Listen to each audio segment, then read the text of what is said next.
تو بلاول زرداری نے بھی یہ ایکٹنگ شروع کر دی ہے، کبھی انٹرنیٹ کو لے کر، کبھی سوشل میڈیا کو لے کر، کبھی جو ہے وہ ظلم اور بربریت کو لے کر. تو یہ ایکٹنگ جو ہے وہ اب لوگ جانتے ہیں.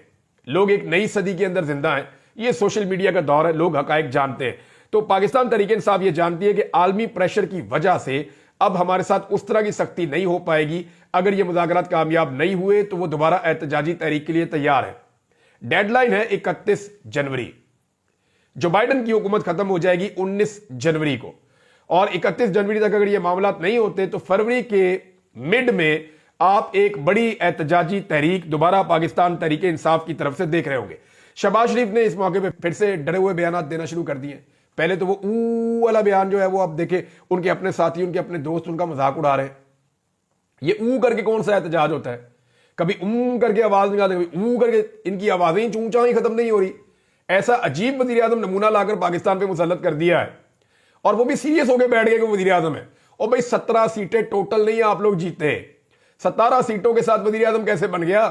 17 سیٹوں کے ساتھ تو آپ کو اتحادی جماعت کے اندر 2 وزارتیں ملتی ہیں، اور جناب وزیر اعظم پاکستان بن کر بیٹھ گئے، اور سیریس بھی ہو گئے کہ میں وزیر اعظم پاکستان ہوں، اور اٹھ کے جناب اپنی چون چاں اون آ کی کہانیاں بھی سنانا شروع کر دی ہیں.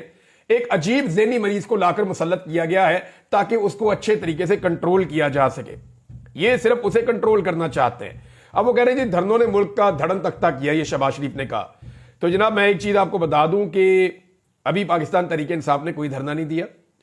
یہاں پہ جو آخری دھرنا ہوا، ایک تو ابھی مجلس وحدت المسلمین کے ظلم کے خلاف دھرنے جاری ہے، اور اچھی بات یہ ہے کہ قرم ایجنسی کے اندر فریقین کے اندر معاہدہ ہو گیا ہے.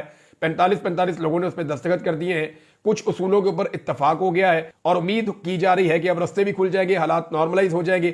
تو یہ ایک بہت بڑی کامیابی ہے. اس کے اوپر فیصل امین خان نے ایک بڑا ڈیٹیل قسم کا ٹویٹ کیا ہے، اور اس خوشخبری کو انہوں نے بتایا کہ جناب زیادہ تر چیزیں جو ہیں وہ حل ہو گئی ہیں، اور اس میں صوبائی حکومت نے بڑا رول پلے کیا ہے.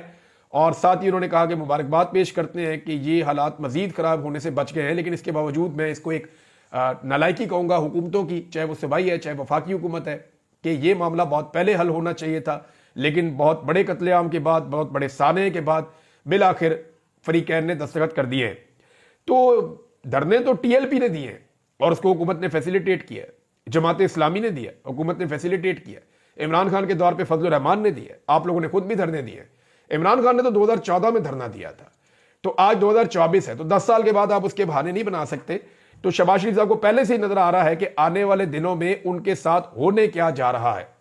صورتحال ناظرین کی یہ ہو گئی ہے کہ پہلے جب پاکستان میں دھاندلی ہوتی تھی نا، تو لوگ اس کو جسٹیفائی کرتے تھے، نہیں جی نہیں اتنی دھاندلی نہیں ہوئی، جھوٹ بولتے ہیں یہ.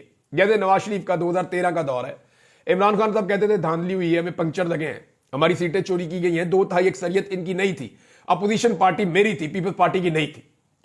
تو اس وقت وہ کہتے تھے نہیں نہیں جی دھاندلی نہیں ہوئی ہے، جھوٹ بولتے ہیں. آج آپ کو پتا ہے ان کے حالات کیا ہیں؟ آج یہ بجائے یہ کہنے کے کہ دھاندلی نہیں ہوئی، ان کا دفاع یہ ہے کہ جناب دھاندلی ہوئی ہے تو کون سی پہلی دفعہ ہوئی ہے. آپ پوزیشن کا اندازہ کریں کتنی کمزور پوزیشن پہ اس وقت یہ حکومت کھڑی ہوئی ہے کہ یہ اپنے منہ سے یہ ایک دفعہ بھی نہیں کہہ سکتے کہ پاکستان میں 8 فروری 2024 کے انتخابات میں دھاندلی نہیں ہوئی. یہ کہنے کی بجائے یہ کہتے ہیں جناب یہ کون سی پہلی دفعہ ہوئی ہے، پہلے بھی تو ہوتی رہی ہے. بھئی پہلے اگر دھاندلی ہوتی تھی نا 19-20 ہوتی تھی، اس دفعہ جو 19-120 ہو گئی ہے. بیڑا ہی گرک کر دیا، 17 سیٹوں والے کو حکومت بنا کر دے دی، اور جو 180 نشستیں پارٹی جیتی ہوئی تھی اس کو لا کر محدود کر دیا 100 سیٹوں سے بھی نیچے، اور مخصوص نشستیں بھی چھین لی. تو یہ پاکستان کی تاریخ میں پہلی مرتبہ اس بڑے پیمانے پر دھاندلی ہوئی، اس سے پہلے نہیں ہوئی ہے. اور اس قسم کا جو عجیب و غریب قسم کا جسٹیفیکیشن ہے یا جو جواز پیش کیا جاتا ہے کہ پہلے بھی دھاندلی ہوتی رہی ہے، تو آپ 3 پہیے والی سائیکل کا جو ہے نا وہ آپ ریسنگ کار کے ساتھ مقابلہ نہیں کر سکتے. ہاں یہ ہوتا تھا کہ اسٹیبلشمنٹ جو ہے، جو حکومت بن رہی ہوتی تھی، اپنا بوجھ اس کے پلڑے میں ڈال کے اس کی مدد کر دیتی تھی تاکہ ان کے اوپر احسان چڑھ جائے اور ایک ورکنگ ریلیشن بن جائے. اور اسٹیبلشمنٹ دھاندلیاں کرتی بھی رہی ہے. یہ آپ کو یاد ہوگا IGA بنائی بے نظیر کے خلاف، بڑا گند مارا انہوں نے. لیکن یہ جو اب کیا ہے اس سے بڑا گند پاکستان کی تاریخ میں ہوا نہیں ہے جو الیکشن کے ساتھ ان لوگوں نے کر دیا ہے. چیئرمین پی ٹی اے نے ناظرین بڑے عجیب و غریب بیانات دیے. میں وہ بیانات پڑھنے کے بعد پہلے یہ سوچتا رہا کہ کیا اس آدمی نے یہ بیانات دیے بھی ہیں یا جھوٹ ہے. یعنی ایک انہوں نے کہا کہ آج پہلی مرتبہ پتا چلا کہ انٹرنیٹ کی بندش غلط ہوتی ہے. یہ قائمہ کمیٹی میں سینٹ کی پیش ہوئے.